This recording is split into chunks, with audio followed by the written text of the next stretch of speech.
Hey guys, welcome back to my channel. আজ আমরা যাচ্ছি অর্পণের একটা পুরনো ফ্রেন্ডের সঙ্গে দেখা করতে।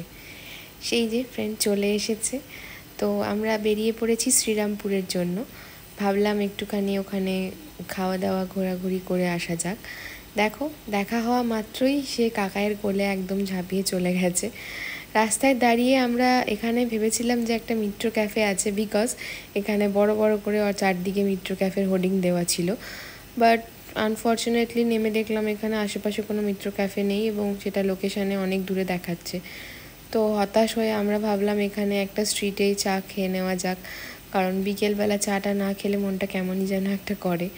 তো সবাই মিলে এখানে একটু চায়ের ব্রেক নিয়ে নিলাম এবং চায়ের কাপ দেখলে আমার মেয়ে একটু এক্সাইটেড হয়ে পড়ে।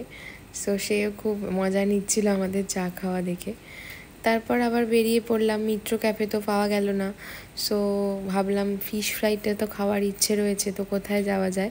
তো ফেমাস মুখার্জি রেস্টুরেন্ট, তোমরা সবাই জানো শ্রীরামপুরের খুব পুরনো রেস্টুরেন্ট মুখার্জি, সেখানে এলাম। আমি এখানে যতবার এসেছি এর আগে, মানে উইকেন্ডে বা কোনো বড় অকেশানে, এই রেস্টুরেন্টের ভেতরটা সব সময় ফুল থাকে। বাট আজকে আমি এই ভয় নিয়েই আসছিলাম যে আজকে কীরকম থাকবে আমি ঠিক জানি না। বাট দেখো আজকে আমি কত লাকি যে আজকে রেস্টুরেন্টের পুরো মালিক ফিল হচ্ছে, যেন মনে হচ্ছে পুরো রেস্টুরেন্টটা আমিই বুক করে রেখেছি। কারণ রেস্টুরেন্টটা পুরো আজকে ফাঁকা এবং আমরা এই কয়েকজনই মনে হয় আজকে রেস্টুরেন্টের কাস্টমার ছিলাম। তো রেস্টুরেন্টের খুব ভালো করে আমি এদিক ওদিক ঘুরে ফটোশ্যুট করতে পারলাম, ভিডিও তুলে রেখেছি। দেখো তোমরা, পুরো রেস্টুরেন্টটা ফাঁকা, মানে এরম ফাঁকা আমি কোনো দিন পাইনি। এর আগে আমি অনেকবার মুখার্জিতে এসেছি, কোনো দিন এতটা ফাঁকা থাকে না। আজকে হয়তো উইকডেতে এসেছিলাম বলে এতটা ফাঁকা, বাট উইকেন্ডে এলে বা যে কোনো ওকেশনের দিন এলে এরকম ফাঁকা পাওয়া যায় না। আমার মেয়েও তো এখানে নেমে এদিক ওদিক দৌড়াদৌড়ি করতে, আমাদের অর্ডার দেওয়া দেখেই সে বুঝেছে যে এবার কিছু খাবার আসবে, তো সেইটার অপেক্ষা করছে। সে জানে রেস্টুরেন্টে এখানে আসা হয়েছে মানে কিছু একটা খাবার অর্ডার করা হয়েছে এবং সেটা আসবে। তো সে ফাঁকা দেখে এদিক ওদিক ছোটাছুটি তো করছে, কিন্তু বারবার তাকিয়ে আছে কখন তার খাবার আসবে, কখন সে খাবে। এসব করতে করতে অনেকক্ষণ টাইম কেটে যাওয়ার পরে এলো আমাদের ফিশ ফ্রাই। মুখার্জির ফিশ ফ্রাইয়ের সাইজগুলো দেখলেই বুঝতে পারবে কি বড়, অসাধারণ টেস্ট। তোমরা এখানে প্লিজ এসো, যদি কখনো শ্রীরামপুর আসো মুখার্জিতে অবশ্যই এসো এবং এখানের ফিশ ফ্রাইটা অবশ্যই ট্রাই করে দেখো, ভীষণ টেস্টি খেতে। আমার মেয়েও এখানে বাবার সাথে বসে একটু ফিশ ফ্রাই খাচ্ছিল। আমরা সবাই ফিশ ফ্রাই খেতে খেতে একটুখানি গল্প আড্ডা করে নিলাম।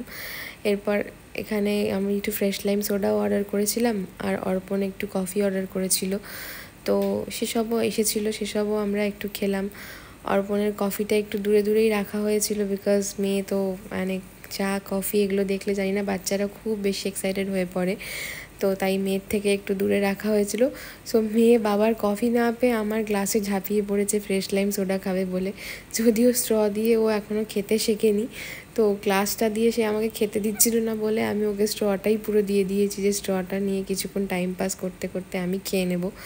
কিন্তু সে কিছুক্ষণ স্ট্র নিয়ে থাকার পরে বুঝে গেছে যে স্ট্র থেকে কিছু আসছে না, তার মানে গ্লাসেই আছে। তো তারপরে আমি তাকে আবার ফাঁকা একটা গ্লাস দিয়েছি, যদি সেটা নিয়ে সে একটুখানি ভুলে থাকে, বাট তাতে তার মন ভরছিল না। তো এক দু ফোঁটা করে আমি ওর গ্লাসের মধ্যে এই সোডাটা, ফ্রেশ লাইম সোডাটা একটু দিয়েছি এবং ওরটাতে একটু জল আর লেবু মিশিয়ে দিয়েছি যাতে ও অতটা বুঝতে না পারে। আর ওর জন্য আমার ফ্রেশ লাইম সোডার টেস্টটাও নষ্ট করতে হলো, বিকজ ওকে তো সোডাটা দিতে পারছিলাম না, ওকে একটু জল মিশিয়ে দিয়েছি। তো আর এদিকে দেখো, বাবা আর দেবায়ন একদম গল্পে ব্যস্ত। ওরা নিজেদের মানে প্রচুর কিছু গল্প নিয়ে ডিসকাস করছে, কফি খাচ্ছে, আর আমাদেরকে দেখার সময় নেই। এই জন্য আমরা এদিক ওদিক নিজেদের মতো করে টাইম কাটাচ্ছিলাম, আমি আর মেয়ে। হঠাৎ মেয়ে দেখি ঘুরতে ঘুরতে কোথায় যেন একটা চলে যাচ্ছে, এই গিয়ে বসে পড়েছে কাউন্টারের মধ্যে।